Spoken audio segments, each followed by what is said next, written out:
Hey, Crunchy Clean friends, let's talk about hard water and sinks and cleaning it with BKF. Just two products that I used. Barkeeper's Friend has been around for a very long time, since like the 1880s. Long time.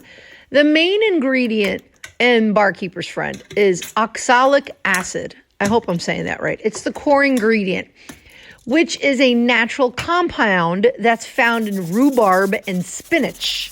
And it works at molecular level to break down rust and lime deposits. So what's the difference between BKF or Comet or Ajax? Well, BKF is an acidic cleaner, like vinegar is acidic. BKF is an acidic cleaner, where most other powdered cleansers are alkaline, bleach-based. So this is not a bleach-based cleaner. It is an acidic cleaner. One of the main ingredients is made from vegetables. So that's pretty awesome. So it is recommended to use gloves if you're going to use it for an extended period of time, or if you have skin sensitivity. I like to use gloves when I use BKF. But look at how it removed those hard water mineral deposits off of that sink. Shined it right up, got it nice and crunchy clean.